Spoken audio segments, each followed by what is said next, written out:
Selamat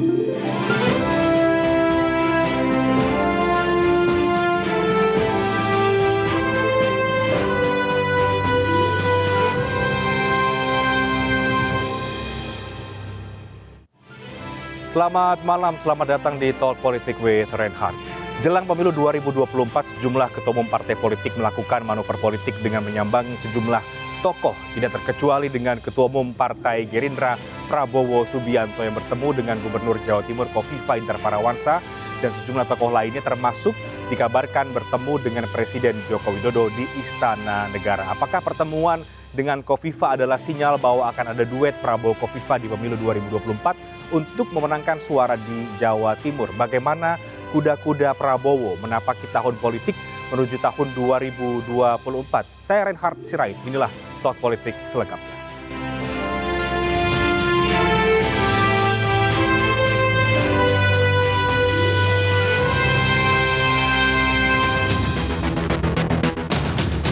Sinyal kedekatan antara Prabowo Subianto dan juga Kofifa Indar Parawansa semakin terlihat pada pertemuan di Surabaya, Jawa Timur. Pertemuan itu dilakukan secara tertutup empat mata antar dua tokoh tersebut.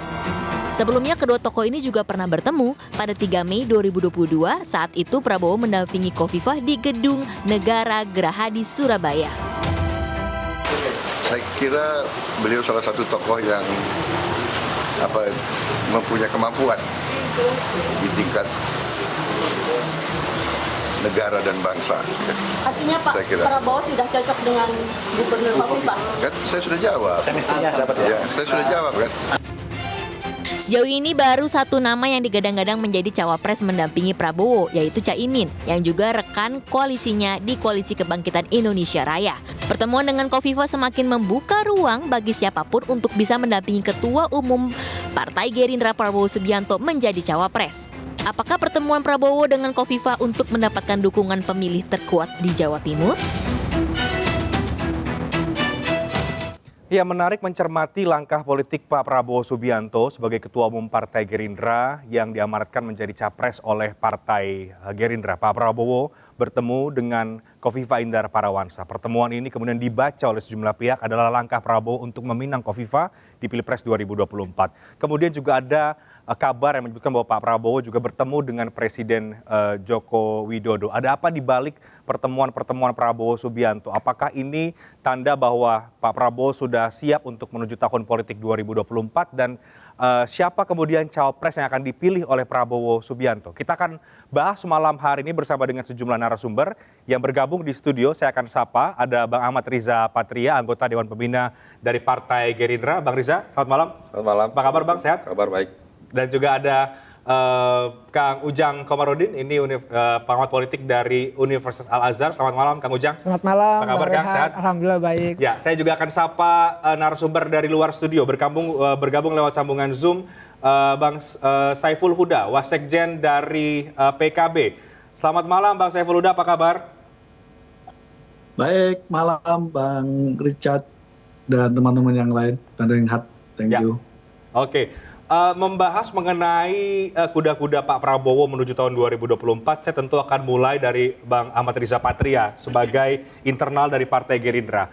Bertemu dengan Bu Kofifa Indar Parawansa, dikabarkan bertemu juga dengan Presiden Joko Widodo. Sesungguhnya Bang Riza, apakah ini bagian dari Pak Prabowo untuk terus optimis menuju tahun 2024 dengan mulai mencari dukungan politik? Ya, jadi yang pertama tentu kami di internal kan sudah selesai. Selesai itu pertama di internal kami Gerindra sudah memutuskan Bapak Prabowo Subianto sebagai capres yang diusung oleh Partai Gerindra tahun 2024-2029 untuk mengikuti kontestasi politik. Yang kedua, alhamdulillah kami Partai Gerindra bersama Partai PKB juga alhamdulillah sudah ketemu, sudah menyepakati bahwa kita dua partai ini akan berkoalisi untuk Pilpres 2024-2029.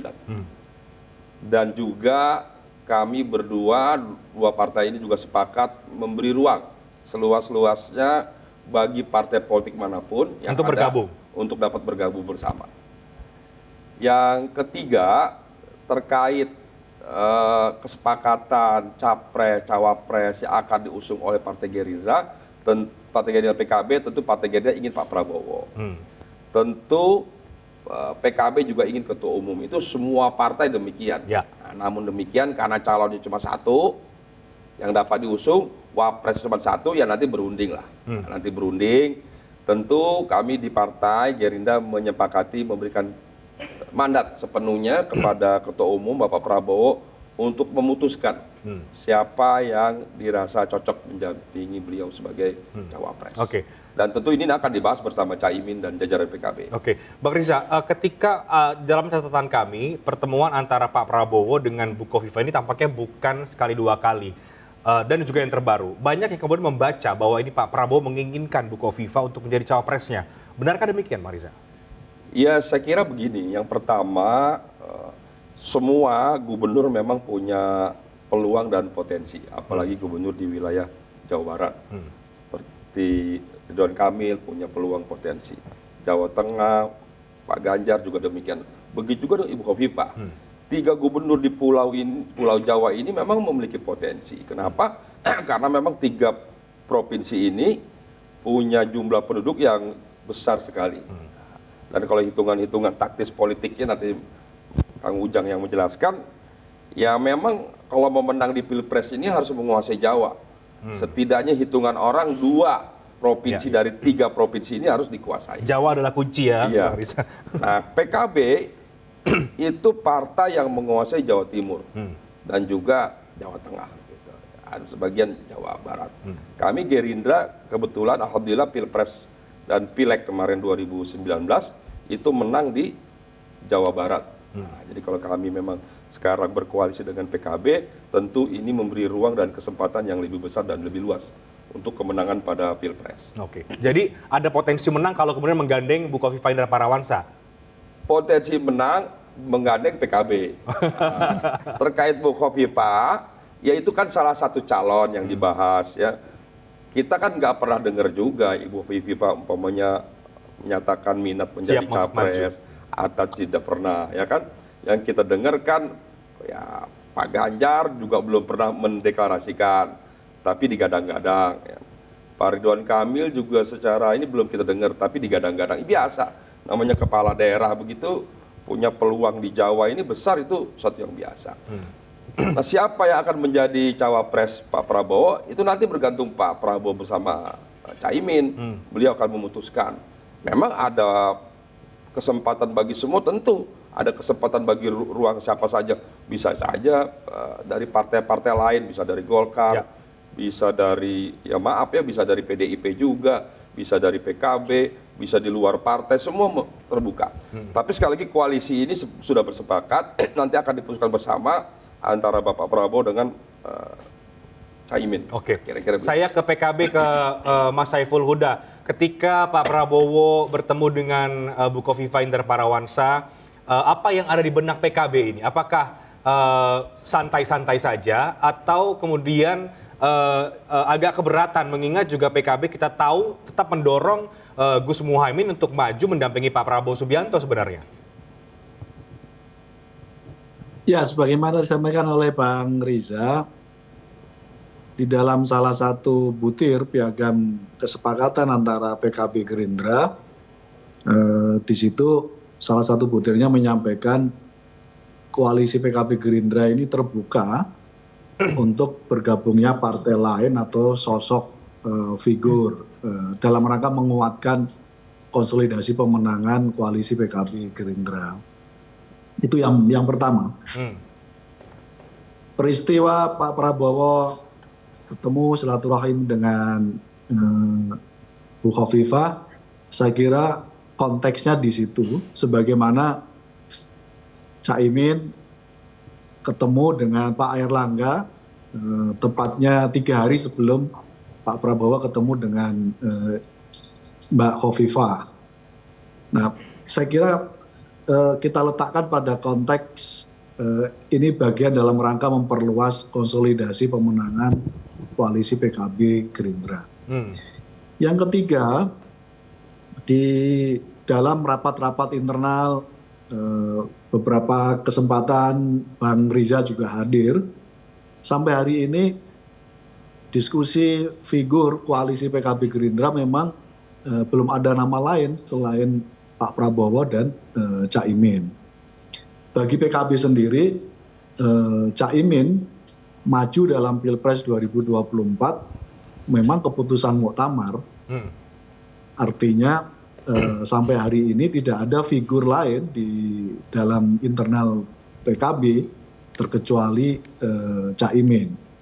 Karena mandatori penunjukan Cak Imin maju dalam Pilpres adalah muktamar, ya artinya bagi PKB harga mati Cak Imin harus berlayar maju dalam Pilpres. Semangat itu pula lalu kita bikin koalisi dengan Gerindra. Dan kita tahu persis Pak Prabowo berbasis kuat dalam Pilpres kemarin 2019 di Jawa Barat, dan PKB beserta Cak Imin menguasai basis kuat di Jawa Timur. Jadi sampai hari ini semangat kita, apa yang dilakukan oleh Pak Prabowo, apa yang dilakukan oleh Cak Imin, sama-sama pada posisi menguatkan dan memperlebar koalisi baik untuk menambah partai maupun figur-figur. Oke, baik. Bang Saiful Huda, tapi banyak yang membaca bahwa akan lebih besar potensi menang kalau Pak Prabowo menggandeng Bukovifa. Dan itu juga kemudian terlihat dari beberapa kali Pak Prabowo mendatangi langsung ke Jawa Timur, ke Surabaya untuk bertemu dengan Bukovifa. Sehingga diskusinya kemudian sekarang adalah cawapres itu kemudian mengarah ke Bukovifa Indra Parawansa, bukan ketua umum Anda. Bagaimana Anda menanggapi soal itu, Bang Saiful Huda? Itu satu perspektif ya, dan itu sah saja ya. Tapi ada perspektif lain, ada cara pandang lain dalam rangka menguatkan konsolidasi PKB Gerindra, yaitu memastikan Cak Imin dan Pak Prabowo bisa berlayar bersama. Misalnya terkonfirmasi dalam survei terakhir SMRC yang dirilis seminggu yang lalu, ketika ditanya ketika ada figur yang disurvei, calon Nahdien mana yang paling kuat antara Cak Imin, terus kemudian Pak Mahfud MD dan Ibu Khofifah, hasil survei menyebutkan Cak Imin paling tinggi 18,2, Pak Mahfud 17, Bu Khofifah 15,2%. Oke, jadi Anda melihat itu perspektif dan kemudian Anda juga punya pandangan lain bahwa meyakini bahwa kalau kemudian menggandeng Gus Muhaimin ini lebih terkonsolidasi dan peluangnya juga besar untuk menang di Pilpres 2024. Saya ke Kang Ujang ya. Kang Ujang, bagaimana kacamata Kang Ujang melihat pergerakan Pak Prabowo belakangan ini? Oke, dapat panen dukungan ya, bahkan dari ex-relawan Pak Jokowi. Kemudian juga dikabarkan bertemu dengan Presiden di Istana, entah itu konteksnya dalam sebagai Menhan atau sebagai Ketua Umum Partai Gerindra. Dan kemudian pertemuan dengan Bukovifa Indra Parawansa. Apa yang Kang Ujang lihat? Ada dua hal yang ingin saya katakan, Bang Reinhardt. Pertama, saya sering ditanya oleh teman-teman media bahwa Pak Prabowo jarang jalan, jarang keliling waktu itu, tahun yang lalu. Nah kebetulan tahun ini kan tahun politik. Karena tahun politik kelihatannya Pak Prabowo juga tancap gas gitu kan, untuk bisa keliling, jalan, silaturahmi, salah satunya bertemu dengan Ibu Khofifah. Nah saya rasa ini kan untuk meyakinkan kepada publik dan meyakinkan kepada pendukung Partai Gerindra gitu ya, kader-kader Gerindra, bahwa memang Pak Prabowo punya hak, punya kesempatan untuk bisa bertanding lagi di 2024 nanti dan punya kans yang tinggi untuk menang. Kenapa? Pertama, ya tidak ada incumbent. Jadi setiap capres dan cawapres punya potensi yang menang. Cuma memang harus dilihat tadi pasangannya siapa. Ini juga menentukan. Lalu partai koalisinya juga mana saja, ini juga menentukan.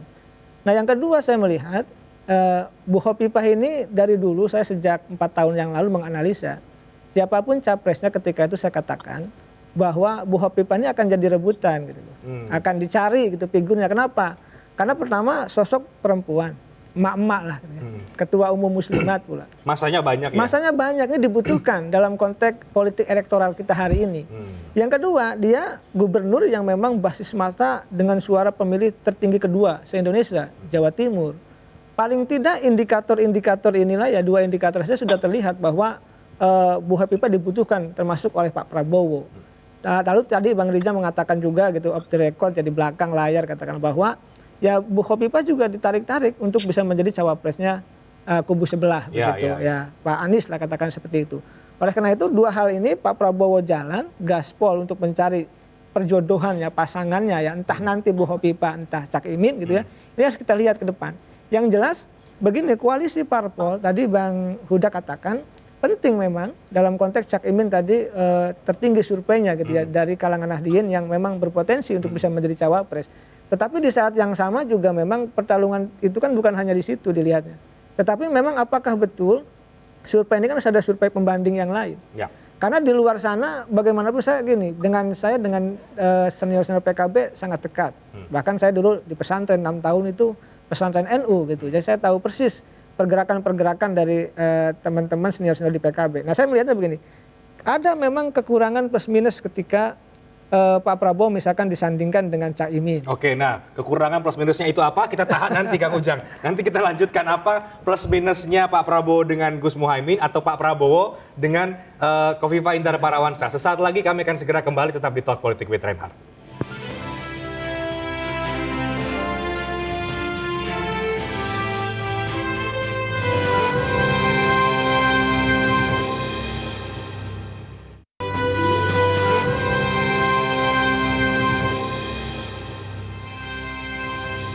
Ya dengan Kang Ujang sengaja saya gantungin supaya kita bisa mendengarkan perspektif Kang Ujang soal plus minus kalau Pak Prabowo menggandeng Bu Khofifah dan plus minus kalau Pak Prabowo menggandeng Gus Muhaimin. Mana peluang yang lebih besar? Silakan Kang Ujang. Pertama harus dilihat dulu siapa lawan politik. Ini penting. Siapa capres-cawapres dari pihak lawan. Ini penting.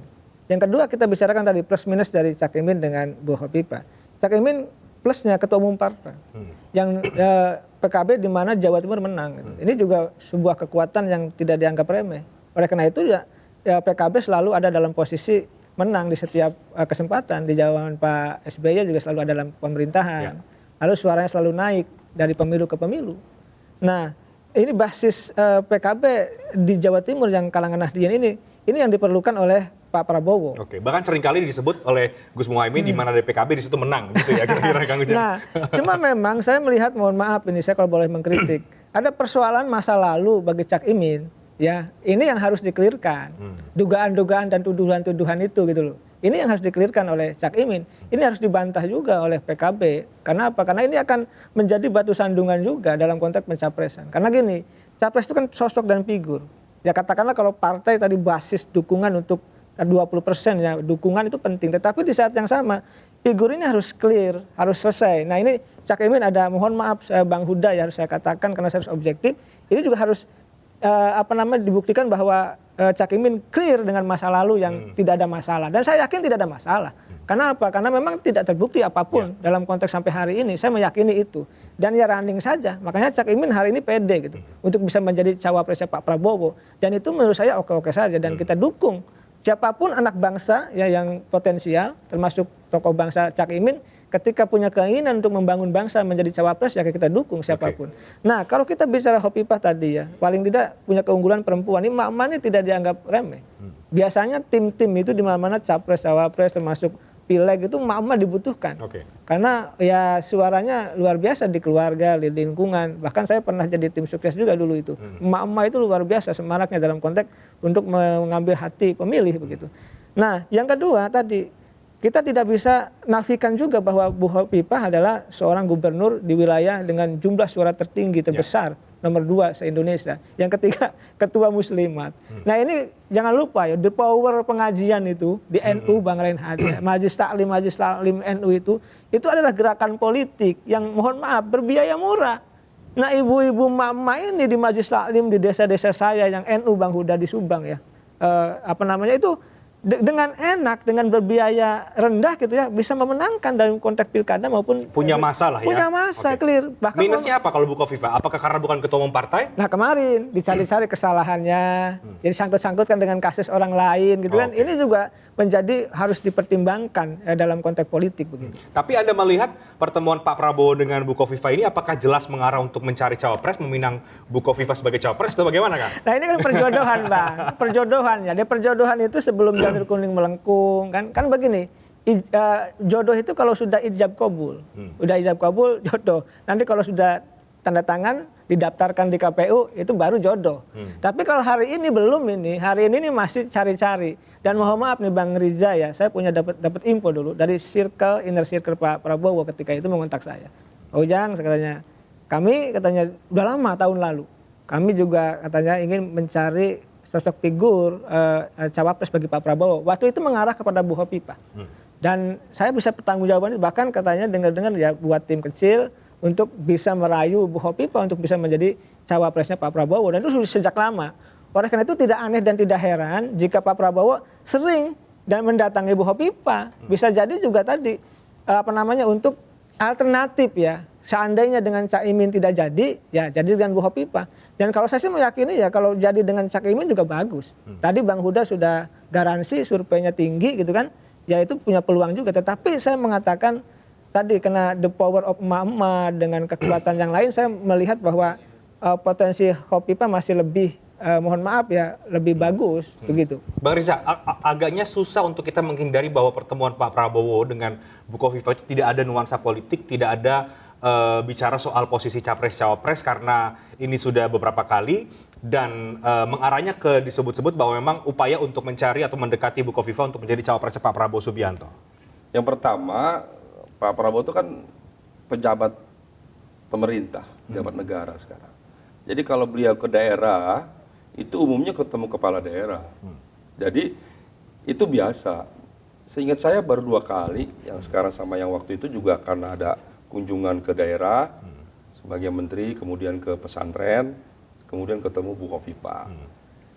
Yang kedua, ya namanya ketua umum, tokoh politik, kalau ketemu tokoh lain ya selalu dihubung-hubungkan gitu. Sekalipun yang diomongin urusan lain, urusan apa gitu, ya selalu dihubung-hubungkan. Jadi kami Partai Gerindra dan saya yakin PKB menyikapinya normatif saja. Tapi kan spesial sekali nih Bang, tidak ke Gubernur Jawa Barat, tidak ke Gubernur Jawa Tengah, tidak ke Gubernur Banten. Ketemu sama Pak Ridwan Kamil ketemu. Bahkan waktu itu Pak Jokowi yang menugaskan Pak Prabowo hadir di acara Persis, juga kalian ketemu Pak Ridwan Kamil.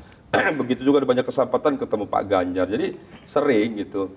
Cuma memang mungkin ya kan, karena kita dekatnya sama PKB punya Cak Imin, sehingga kalau ada kader lain yang juga Jawa Timur sekarang jadi menguat. Saya kira itu biasa lah ya. Jadi saya kira biasa. Kita sikapi secara bijak. Tadi kan sudah sampaikan Pak Mas Saiful Huda bahwa survei MSI kan bukan survei kaleng-kaleng kalau anak bilang sekarang kan, survei yang kredibel. Faktanya kan sudah jelas. Memang betul tadi Kang Ujang, memang kedua tokoh ini punya plus minus. Ya kan? Plus minus apa ya? Satu ketua umum partai, satu bukan. Satu laki-laki, satu perempuan. Ya itu kan satu yang biasa saja, normatif. Semua itu nanti akan kita lihat lah. Yang kita bersyukur itu Partai Gerindra, partai yang dalam pemilu ke pemilu suaranya meningkat. Dan PKB ternyata partai yang dalam pemilu ke pemilu juga suaranya meningkat. Jadi perpaduan dua partai ini luar biasa. Satu partai nasionalis religius atau partai kebangsaan yang religius, satu partai religius yang kebangsaan atau religius nasionalis, kan sesuatu yang baik.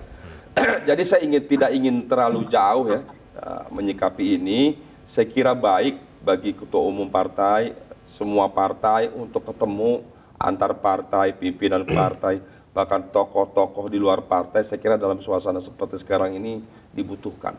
Dan harus dilakukan dalam rangka supaya kondusif. Terlebih lagi PKB menguasai secara kepemiluan, menguasai Jawa Timur. Nah, Mbak Hovifah gubernur di Jawa Timur yang secara politik juga sebagai penguasa teritorial Jawa Timur. Jadi dua-duanya perlu dan harus.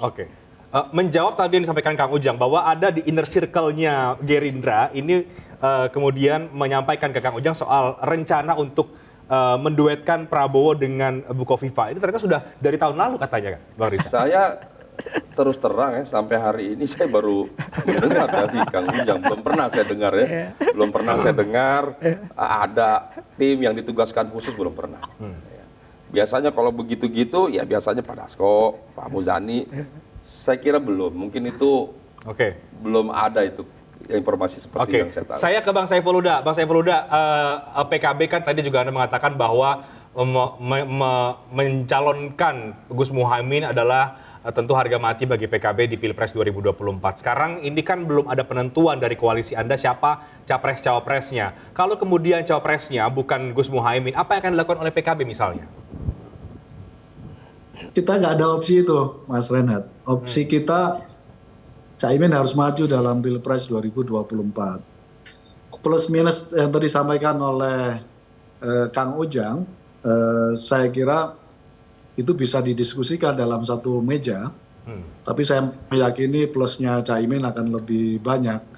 Dan kebetulan dua-duanya sesama kader NU, kira-kira begitu. Nah, plus minus di antara keduanya, ini diskusi kami keluarga besar di dalam tubuh para aktivis NU, semuanya Kang Ujang bisa diatasi ketika hanya satu yang maju di dalam tubuh keluarga besar NU. Semua potensi yang ada di Mbak Khofifah, semua potensi yang ada di Caimin akan menyatu itu. Dengan catatan satu calon di dalam tubuh internal para kader NU.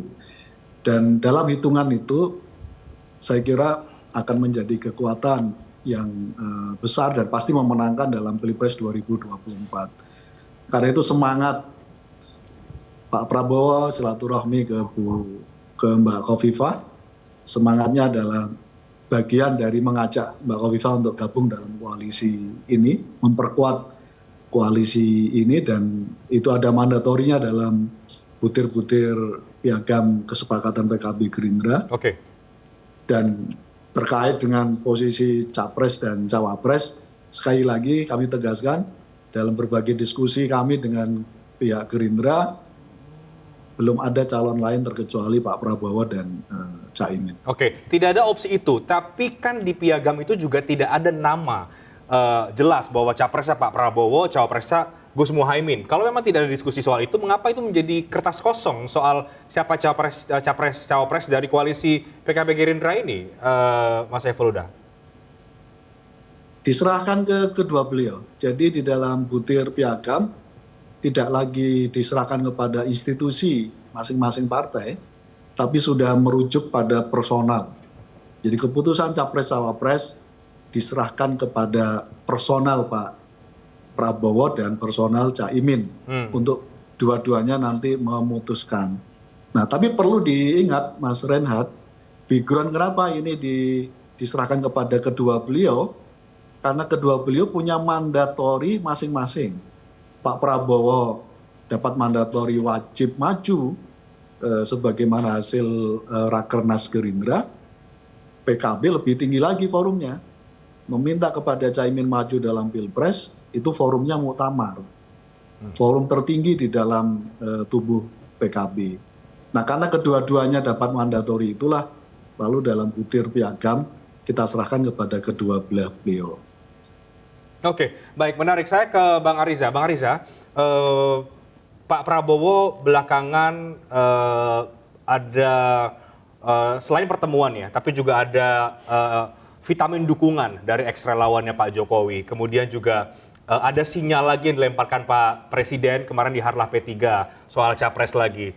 Sekali lagi bagi Gerindra bagaimana memaknai panen dukungan ini terhadap Pak Prabowo Subianto, tapi di sisi yang sama kita tahu bahwa belum ada capres-cawapres yang secara definitif diumumkan untuk maju, termasuk juga Pak Prabowo Subianto. Tapi dijawab nanti Bang, kita break dulu, kami akan segera kembali sesaat lagi.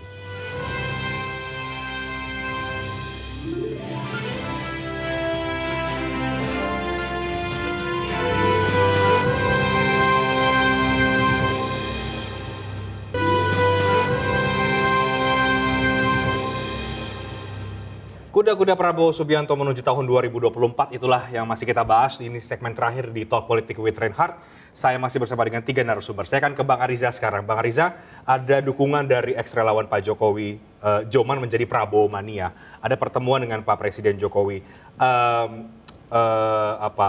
Ada endorsement dalam tanda kutip yang berkali-kali disampaikan oleh Presiden Jokowi. Ini sebetulnya sudah sinyal yang sangat jelas. Bagaimana Gerindra sekarang menyiapkan Pak Prabowo untuk bisa maju di 2024 dan diumumkan secara definitif sebagai capres? Ya, yang pertama saya jawab yang kedua dulu. Soal diumumkan sebagai capres cawapres kan nanti resminya KPU. Tentu masih lama. Seperti yang disampaikan oleh Mas Saiful Huda, ya kami berdua terus membangun, mempererat, mempersolid ya, hubungan antara kedua partai. Di samping itu juga kami memberi ruang dan tentu mengajak, tidak hanya memberi ruang kesempatan tapi juga mengajak partai lain untuk bergabung. Termasuk juga tokoh-tokoh lain, seperti sampaikan Mas Saiful betul tadi, bahwa tokoh lain juga kita ajak untuk bergabung. Nah, termasuk yang kedua tadi, terkait relawan yang semakin banyak mendukung Bapak Prabowo, dan yang kebetulan adalah banyak juga relawan tersebut adalah relawan dari pendukung Pak Jokowi. Apa yang kita maknai dari ini? Itu artinya relawan-relawan dulu getol mendukung Pak Jokowi, sekarang mendukung Pak Prabowo, berarti relawan ini mengerti dan memahami bahwa Bapak Prabowo adalah capres yang diyakini oleh mereka tidak hanya dapat memenangkan Pilpres 2024, tapi adalah presiden ke depan, tokoh yang dapat mempersatukan. Jadi kelebihan Bapak Prabowo adalah tokoh pimpinan partai, Menteri Pertahanan sekarang, yang menjadi capres yang dapat mempersatukan bangsa. Kita tahu pemilu 2014, pemilu 2019 terjadi polarisasi yang sedemikian. Jangan terjadi lagi di pemilu 2024. Siapa tokoh yang diyakini dapat mempersatukan? Ya Bapak Prabowo. Dan ini sudah teruji dan terbukti. Kenapa teruji dan terbukti? Ketika 2 kali berkompetisi berhadapan dengan Pak Jokowi, Bapak Prabowo bisa mengambil langkah yang sangat ekstrim, yang strategis, bergabung dengan pemerintahan. Ya. Apa artinya? Artinya beliau mengedepankan kepentingan bangsa, kepentingan negara di atas kepentingan politik, di atas kepentingan pribadi, di atas kepentingan golongan. Nah, itu langkah yang luar biasa. Sebetulnya kalau ingin meningkatkan popularitas, elektabilitas, tetap di oposisi. Itu kalau perhitungan pengamat begitu. Ya, ya. Tapi beliau ini, Pak Prabowo negarawan betul, tokoh pemersatu yang diambil selalu menyampaikan, dahulukan kepentingan bangsa di atas kepentingan politik, kepentingan pribadi. Itu langkah. Jadi beliau tuh nggak seperti, mohon maaf lah, nggak seperti banyak tokoh lain cuma ngomong aja. Kepentingan bangsa dan kepentingan golongan, kepentingan partai, kepentingan pribadi, nggak ada, ngomong aja. Kalau beliau dibuktikan, dinyatakan, dan dilakukan. Dan menjadi menteri yang mendukung bekerja sepenuh waktu, kinerjanya baik menurut survei Indonesia Political Opinion, menteri dengan kinerja terbaik tertinggi di antara menteri lain, beberapa survei.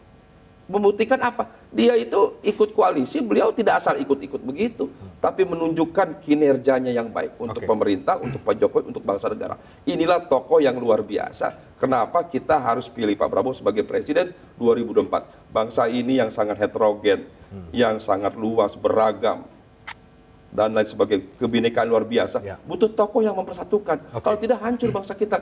Itulah sebabnya sudah saatnya Pak Prabowo sebagai presiden. Oke, untuk menuju ke sana yang jelas Gerindra nggak bisa sendirian. Tentu dengan PKB. Ada PKB, tapi kalau PKB mematok bahwa cawapresnya mesti Caimin bagaimana?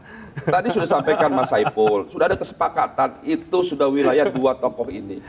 Kita percayalah, 2 tokoh ini kan tokoh yang luar biasa, Caimin dengan Bapak Prabowo. Tidak diragukan, beliau nanti akan memutuskan yang terbaik. Tadi sampaikan, Gerindra memutuskan Pak Prabowo, PKB memutuskan Caimin, sama-sama sebagai capres loh, ya kan? Nah, tentu satu capres cuma satu, cawapres cuma satu. Ya nanti berunding lah mereka. Saya tidak ingin mendahului. Nanti itu wilayah para ketua umum. Saya kira kami kader Partai Gerindra dan juga PKB memahami, mengerti, menghormati keputusan itu pada kedua tokoh tersebut. Ya, sebelum saya ke Mas Saiful Huda, saya ke Kang Ujang. Kang Ujang, kita melihat mungkin ya, saya bicara mungkin ya, belajar dari pengalaman di 2019-2014, di mana Pak Prabowo tidak begitu mendulang suara di daerah Jawa Timur begitu ya. Ini kemudian ada strategi berkoalisi dengan PKB, atau berkali-kali kita lihat Pak Prabowo sowan ke ulama di Jawa Timur, bertemu dengan Gubernur Khofifah. Apakah ini menurut Anda bisa menjadi dorongan elektoral bagi Pak Prabowo untuk bisa menang kali ini? Iya, ini kan pengalaman yang luar biasa bagi Pak Prabowo ya. Kita tahu bahwa terakhir Pak Jokowi berpasangan dengan Pak Kiai Ma'ruf Amin. Ini kan jelas tokoh ulama hebat ya, yang dimiliki oleh NU. maka ya suara gerbong NU ya termasuk PKB pasti akan masuk ke Pak Jokowi ketika itu. Oleh karena itu nanti juga sama ini. Siapa figur atau tokoh ya tadi ya baik Cak Imin maupun Khofifah yang cawapreskan, mohon maaf ya, mendampingi Pak Prabowo, itu juga akan menjadi magnet. Oleh karena itu tadi ya basis battlegroundnya ya pertarungan pilpres salah satunya ada di Jawa Timur itu, karena basis pemilih yang tadi ya katakan begini loh, kalau di NU itu kan sami'na wa ata'na, sam'an wa ta'atan gitu. Jadi ya kami mendengar dan kami taat gitu. Biasanya perintah dan titah kiai ya diikuti. Oleh karena itu ya Pak Prabowo tahu betul bahwa kekurangan 2019 lalu adalah beliau mohon maaf tidak mendapatkan suara dari basis dukungan kalangan Nahdliyin. Oleh karena itu ya perlu memegang atau bersiraturahmi dekat dengan tokoh-tokoh NU, baik dalam level yang paling tinggi maupun menengah dan bawah. Ini penting. Oleh karena itu ya saya melihat Pak Prabowo akan jalan terus, ya terutama Jawa Timur ini. Ya, Jawa Barat katakanlah sudah dikuasai kan, menang Gerindra itu. Ya Jawa Tengah tergantung nanti siapa PDIP mencalonkan Puan atau Ganjar, tergantung nanti. Maka Jawa Timur itu ya tadi bisa diraih kalau Pak Prabowo menggandeng cawapresnya dari kalangan tadi Nahdliyin. Jadi Anda meyakini Pak Prabowo akan menggandeng cawapres dari kalangan Nahdliyin. Siapakah, apakah itu kemudian Bu Khofifah, apakah itu Gus Muhaimin atau tokoh-tokoh yang lain? Ya, saya meyakini itu. Karena disitulah kekurangan atau minus Pak Prabowo di 2019 yang lalu. Dan Pak Prabowo ini maju sudah 3 kali. Cawapres sekali, capres 2 kali. Jadi kalau 2024 nanti the last battle, pertarungan terakhir, dia harus menang. Ya. Nah dari fakta politik ini, Kang Ujang, ini kita agak melompat ke 2024 ya. Kansnya Pak Prabowo sekarang lebih besar atau masih 50-50? Saya meyakini begini, Pak Prabowo punya pengalaman. Tadi kekurangannya sudah dibaca. Lalu kelebihannya juga ada. Nah sekarang itu yang dibutuhkan oleh Pak Prabowo, selain dukungan publik, selain dukungan rakyat, pertama mengembalikan tokoh-tokoh yang pernah kecewa. Itu penting merangkul kembali. Bagaimanapun mereka adalah pendukung Prabowo yang banyak. Saya pernah Bang Riza ya ke bawah tuh ke masyarakat. Mereka sempat kecewa saya menyumbang katanya untuk Prabowo Sandi 50.000 untuk dana kampanye, tapi ke pemerintah, tapi itu lupakan. Tapi itu kan minus yang harus ditambal, yang harus didekati kembali, harus dirangkul kembali. Tokoh 212 juga sama, itu harus dirangkul kembali, ini penting. Yang ketiga yang harus penting dilakukan adalah mendapatkan restu dari Pak Jokowi sebagai presiden, karena 14 Februari 2024 adalah Pak Jokowi masih menjadi presiden, masih punya telunjuk bisa memenangkan siapa capres-cawapres yang akan didukungnya. Jadi ya penting betul mendekat kepada Pak Jokowi ya, dan hari ini kita tahu Pak Jokowi sangat dekat dengan Pak Prabowo dan tadi Pak Prabowo sering di-endorse oleh Pak Jokowi, dan itu endorsement itu sebenarnya sudah sinyal dukungan ya, Kang. Saya rasa meyakini iyalah seperti itu. Oke, jadi endorsement itu sudah sebagai dukungan, tinggal bagaimana sekarang Pak Prabowo memainkan langkah politiknya. Nah iya, kan gini, ya tadi hitungan kalkulasi yang matang, rasional, saya yakin dimiliki oleh Gerindra dan PKB. Pasti. Sekarang harus membaca juga peta kekuatan lawan seperti apa, itu juga harus ditentukan. Makanya sekarang masih pasang kuda-kuda nih semuanya. Masih mengintip ini kekuatan lawan seperti apa. Baru nanti kalau sudah ada yang mencapreskan salah satu saja, baru semuanya akan mendeklarasi satu sama lain itu. Kelihatannya hari ini masih belum berani, masih melihat mengintip kekuatan lawan politik yang lain. Kita ini selalu bermain di ujung, di the last minute begitu. Kita tahu Pak Mahfud MD berubah juga di detik terakhir. Kita tahu 2019 juga pengalaman yang lalu juga peta koalisi juga terbentuk di akhir. Hari ini walaupun misalkan KIB sudah ada, lalu juga Gerindra PKB sudah ada, tetapi kan capres-cawapresnya juga belum dipublish ya, belum ada diumumkan. Oleh karena itu saya melihat sekali lagi kepada Pak Prabowo punya kans untuk menang. Tidak ada incumbent. Jadi semua capres-cawapres termasuk Pak Prabowo punya kans untuk menang. Oke, tapi koalisinya Gerindra PKB ini bakal terus atau di tengah jalan bisa tiba-tiba secerai secara politik? Butuh kebijaksanaan saya rasa dari Bang Huda dan Cak Imin ya. Karena saya melihat kuncinya ada di Cak Imin. Ketika Cak Imin misalkan ridho, rela misalkan ya, kalau cawapresnya Cak Imin udah clear, udah jelas. Misalkan, tapi kalau bukan ini harus rela ridho juga, kebesaran jiwa, misalkan dipilih yang lain dari kalangan Nahdliyin, harus menerima, baru itu sebenarnya sesuatu kekuatan yang besar. Tetapi saya melihat tetap Cak Imin akan didorong oleh PKB, akan mati-matian, dan itu memang menganggap sebagai hak beliau untuk maju sebagai cawapres. Ya, Mas Saiful Huda, ada tambahan dari Anda, Mas? Ya, sekali lagi kompetisi ini akan mudah memenangkan pasangan Pak Prabowo dan Caimin itu dalam hitungan politik kita kalau ada 3 poros capres cawapres atau ada 3 pasangan. Pasangan Caimin dan Pak Prabowo akan memenangkan secara mudah putaran pilpres ini. Kalau 3 pasangan. Nah kalau 2 pasangan pasti akan ramai, pasti suasana politik akan haru biru dan tapi hampir pasti ketika di dalam tubuh kader NU hanya Caimin yang maju, kita pastikan juga akan memenangkan Pilpres 2024. Oke, meskipun seringkali kemudian Ketua Umum Anda dihadapkan dengan survei elektabilitas, itu kan yang selama ini dianggap menjadi batu sandungan juga, Mas Saiful Huda. Bagaimana PKB menanggapinya? Elektabilitas terakhir kan kita paling tinggi, Caimin paling tinggi di internal tokoh NU. Jadi pada konteks ini menjadi penting menghitung politiknya adalah di internal kader NU sendiri. Karena konfigurasi ini sangat menentukan dan terkonfirmasi dari survei SMRC, Caimin tokoh NU yang paling tinggi elektabilitasnya. Oke, bahwa kemudian tokoh lain non-NU itu juga itu tidak menjadi pertimbangan kah atau memang meyakini bahwa ya kalau bicara NU ya itu Anda melihat memang Gus Muhaimin lah yang paling berpeluang tinggi? Ya kalau ngomongin tokoh NU kan 2 hal langsung dapat itu Mas Reinhardt. Satu dapat basis Jawa Timur, yang kedua dapat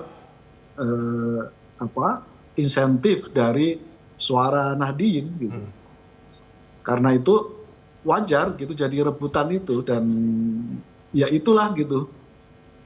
Itulah suasananya begitu gitu. Jadi ketika Caimin paling tinggi hasil survei dari tokoh-tokoh di internal NU, ya artinya itu jadi potensi besar untuk memenangkan Pilpres. Oke, Mas Saiful Huda, menurut PKB ini kan sudah mulai ada dorongan dari Ijtima Ulama Nusantara ya, yang mendorong Gus Muhaimin untuk maju. Kapan kemudian sebaiknya pengumuman capres-cawapres itu disampaikan? Ini menurut hitung-hitungan PKB, apakah memang harus sesegera mungkin atau masih menunggu saling mengintip bagaimana blok koalisi yang lain? Ijtima Ulama itu memandatorikan pada Gus Muhaimin supaya secepatnya berpasangan dengan Pak Prabowo sebelum Ramadan. Karena maunya para kiai, Ramadan akan dijadikan momentum konsolidasi dalam rangka untuk mensyiarkan pasangan ini. Tentu sebagai usul pasti sudah dipertimbangkan oleh Pak Prabowo dan Caimin. Setahu saya kedua beliau sudah saling mendiskusikan terkait dengan usulan aspirasi para kiai, para ulama ini. Dan kita lihat sampai 1 bulan ke depan, geliat yang akan terjadi di Jawa Timur, soliditas dari para kiai, para ibu nyai untuk menyuarakan terkait dengan ini, dan kita ingin memastikan Jawa Timur akan menjadi basis berangkatnya Caimin dalam Pilpres 2024 ini. Oke, Bang Ariza sepakat bahwa sebaiknya kemudian capres-cawapres termasuk dari Pak Prabowo, dari Gerindra diumumkan sebelum Ramadan? Ya saya kira itu kami sekali lagi kan menyerahkan sepenuhnya kepada kedua tokoh, Ketua Umum PKB dan Gerindra, Pak Prabowo dan Pak Muhaimin Iskandar. Jadi mereka yang lebih tahu lah. Tentu kami sebagai kader, fungsionaris hanya memberi saran, memberi masukan, kira-kira waktu yang baik kapan, ya kan. Ya ada plus minus sebelum Ramadan, pada saat Ramadan, setelah Ramadan, semua ada plus minusnya ya. Sambil juga kan biasanya ini kan bagian tidak hanya melihat di internal dalam membuat keputusan politik itu kan tidak hanya internal yang dilihat, tapi juga melihat lingkungan sekitar atau eksternal. Kita juga lihat lawan, karena ada plus minus gitu. Kalau terlalu cepat mengumumkan, ya, seakan kan tidak memberi ruang kepada partai lain untuk bergabung, itu kan konsekuensinya. Kalau kita mengumumkan mau menikah, ya kan, dengan pasangan ini berarti kan menutup ruang Untuk bagi calon-calon pasangan yang lain. yang lain begitu kalau sudah diumumkan ya kan gitu. Tapi kalau masih pacaran kan masih ada ruang untuk menikah gitu. Tapi untuk pacaran kan tidak bisa. Itu contoh. Begitu juga kami PKB dengan Partai Gerindra sekarang sudah berkoalisi.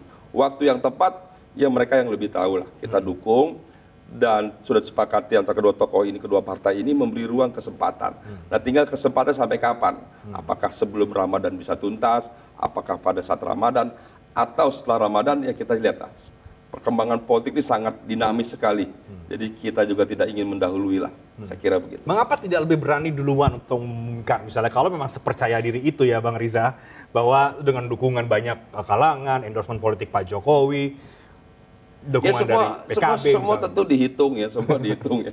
Tidak hanya hari baik, waktu yang baik, tapi semua kan yang penting kan tidak hanya baik bagi kedua partai.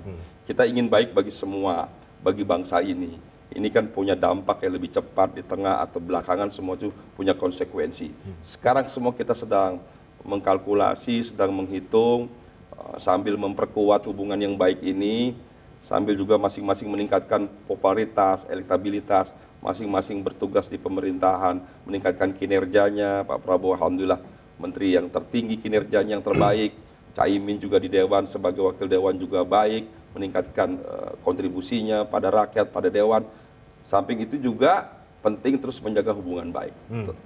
Bersilaturahmi dengan antar partai seperti terakhir Caimin ketemu Pak Erlangga umpamanya, begitu juga Pak Prabowo dengan pimpinan partai lainnya, dengan tokoh-tokoh lainnya. Sekarang ini diperluas lah. Jadi saya setuju Mas Saiful, tidak hanya dengan pimpinan partai, tapi dengan tokoh-tokoh juga perlu kita tingkatkan silaturahmi. Kang Ujang, tampaknya semua tokoh sekarang sangat berhati-hati ya Kang Ujang ya untuk bisa berani mengumumkan duluan gitu. Padahal ada yang koalisi yang secara jumlah seperti koalisi Gerindra PKB dan juga KIB ini sudah memenuhi presidensial threshold. Tapi belum juga berani untuk mengumumkan. Itu kan PDIP yang sendiri PDI aja belum. Perjuangan bahkan sendirian belum berani mengumumkan. Apa yang terjadi Kang Ujang? Ya, saya melihat begini, tadi semua partai politik termasuk capres-capres tidak mau dibaca sejak awal. Nah, kalau gini, kalau sudah dibaca sejak awal tuh mohon maaf ya, akan dikuliti itu. Ya kekurangan-kekurangannya. Di kita ini kan politik cuma ada dua, secara sederhana kalau saya bisa analisa. Pertama membangun pencitraan, yang kedua ini membusuk-busuki lawan. Ya kalau kelihatan dicapreskan, misalkan dicawapreskan nama tertentu gitu, pasti akan diserang habis oleh lawan politik. Dan ini terjadi di kita. Nah oleh karena itu ke depan saya pesan ini ke Bang Reinhardt ya di forum ini gitu. Bahwa sesungguhnya ke depan, ke Bang Riza juga, ke Bang Huda, kita kembangkan politik adu ide dan gagasan. Ya kita ini selama ini ya kita melingkar kepada hal-hal yang hanya sekedar kulit cangkang. Substansinya kita belum pernah bergerak. Oleh karena itu, kalau kita ingin tadi menutup ruang bagi misalkan polarisasi, menutup ruang bagi integrasi disintegrasi bangsa gitu, maka politik ide dan gagasan harus dikembangkan. Ya. Nah ini Pak Prabowo punya gitu, Pak Cak Imin juga punya, tokoh-tokoh lain juga sama lah ya. Ininya keinginannya gitu untuk membangun bangsa. Nah terakhir Bang Reinhardt, saya ingin katakan bahwa Pilpres 2024 momentum kita untuk membangun bangsa gitu. Selama ini cukuplah pasca reformasi kita setiap 5 tahunan selalu hiruk pikuk, ya kan pertarungan Pilpres yang menguras energi bukan hanya bagi bangsa tapi bagi kita semua. Oleh karena itu ya momentum perbaikan bangsa itu dimulai dari Pilpres. Kita cari pemimpin yang terbaik baik dalam konteks eksekutif maupun dalam konteks legislatif. Ya kita bersama-sama bangun ketua umum partai, Bang Riza, Bang Huda, kita semua, saya sebagai dosen, sebagai orang biasa, kawal pemilu 2024 agar berjalan dengan baik dan kita bersatu untuk itu semua. Iya, perang gagasan, tapi sekarang kita masih melihat partai atau koalisi masih berhati-hati, kira-kira gitu ya. Hati-hatinya tidak mau dibaca oleh yang lain. Yang kedua begini Bang, sebenarnya kalau capres ini sudah jelas. Sebenarnya ada Pak Prabowo katakanlah ya. Kalau Ganjar jadi ya ada Ganjar, kalau Mbak Puan dicalonkan PDIP ada Mbak Puan. Dan kalau ada Anies maju ada. Ya sekarang ini kan mencari pasangannya cawapres. Oleh karena itu tema hari ini ya kita membahas soal cawapresnya itu. Ya siapa di koalisi Gerindra PKB ini.